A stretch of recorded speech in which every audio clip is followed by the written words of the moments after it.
Oh my God, when was the last time I was here? Well, we caught up in this studio, I think, back at the beginning of 2018, and the first time was in May 2017. Yes, I remember that. Oh my God, I remember being so nervous for this interview. So a lot has changed in the last couple of years. A lot has changed. It's been a journey. Really, really has. Yeah. I feel like I've learned so much about myself, like learning how to like handle my emotions and my thoughts and just like, I don't know, really knowing myself and like knowing what I want and like, you know, how sometimes like what gets in the way of what I want, which is, you know, for everybody, I feel like it's kind of themselves. I feel like I got back to music as a form of, in a lot of these songs, as a form of like healing and as a form of therapy and like connecting with myself. And I realize I'm actually healthiest mentally and emotionally when I'm writing. Of course, that's how you release it. That's how you express yourself. I know. Like I feel like when I'm not writing for a really long time, it's like music is literally the way that I feel the most connected to myself. What's the one thing that's going to strain you the most in your occupation? What's the one thing that stresses you out the most? I think for me, which is something that I'm really, really working on, and I've been really outspoken about like anxiety and whatever. I think it's that. And I feel like I've realized, especially in the last couple months, I've taken a big journey in realizing that that's totally like the brain can change and you can really work to improve that. And I feel like I'm really working on changing that. And I see a huge difference, which is actually something that I want to be more outspoken about because I know a lot of my fans struggle with issues like that. But I think like training of the mind is like the most important thing because that's what you have for the rest of your life, you know? And I think that music for me is like instrumental in like kind of not going there and like staying in my feelings. I use music selfishly. If I made an album that was like, I felt the most me album ever, like everything about it captured the essence of me, you know, more than any other album that I'd done in the past, and it was the least successful, I would still be happy.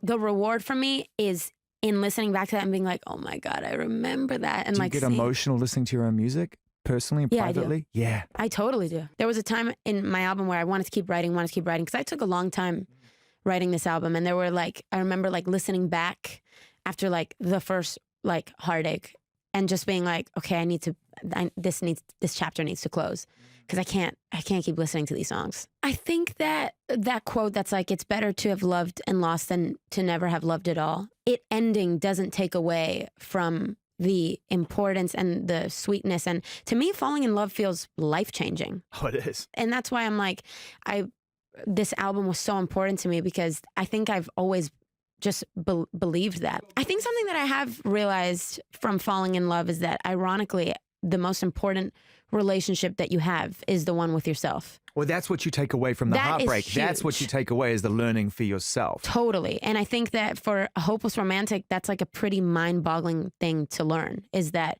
actually, I'm actually the one that I'm going to have my whole life, you know? And in order for me to be good to this person, I actually have to like understand myself better. Do you have that thing where you absorb traits and laughs and tics from your partners? I so do. So what have you absorbed of Shawn's?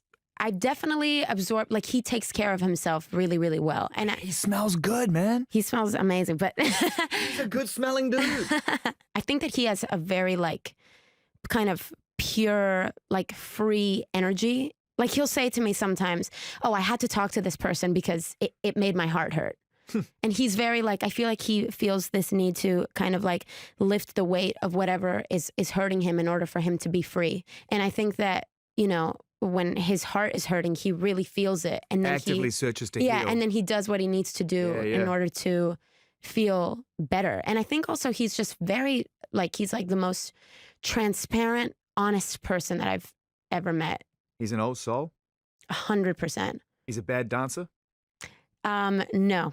Because when I heard that song, I was like, is that like, when you were doing the list on Dream of You? And of course, everyone's trying to work out who's what, because you've been so transparent. I never confirm or deny who the songs are about. No, and that's a smart thing to do because it leaves it wide open. So it just so happens in a weird way that you guys have found each other and you're in the same profession, and that is titillating for the world. And yet most people try to shut that down, run away, pull their hood over their head. And what's been really fascinating for me, who lucky enough to know both of you to a degree, is that you've just kind of gone, it doesn't matter. Oh my God, 100%. Like we're just literally two human beings trying to figure their out. And that's like the relationship that we've always had. We don't know who the songs are about, but you could probably tell us which one is the most inspired by him.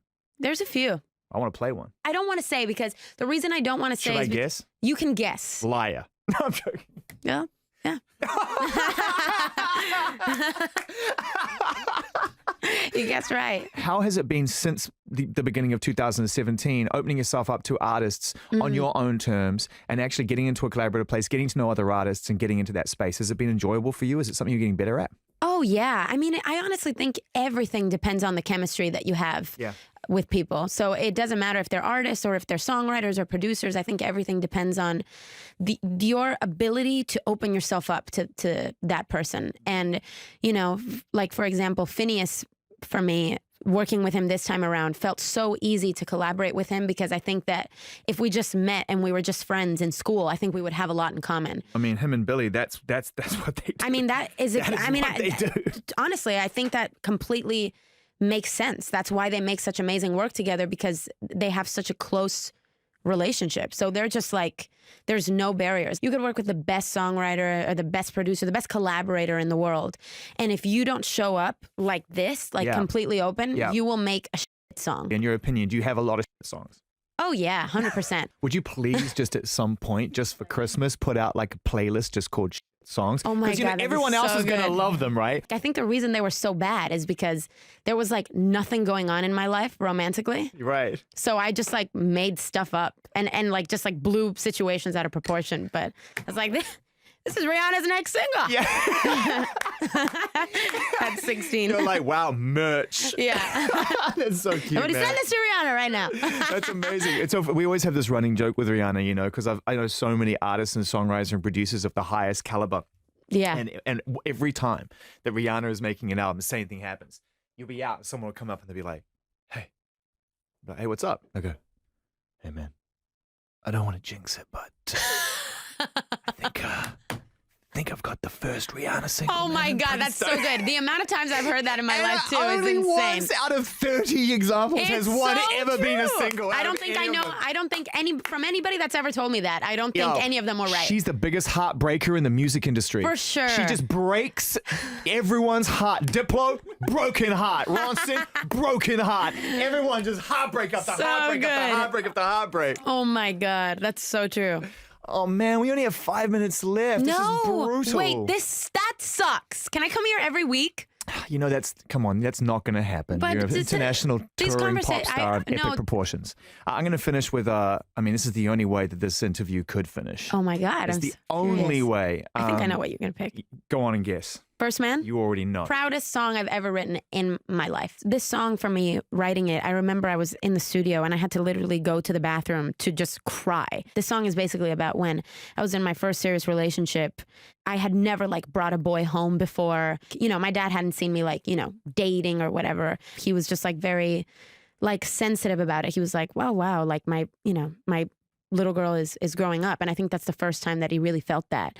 And so he was like, felt really protective over me. And I just think that is the sweetest thing. I think this song is going to be like wine to me. Like, I think when I'm like 90 years old, like, and if someday I'm like just listening back to my songs, I think it's just going to get more and more important to me. So yeah, this is First Man.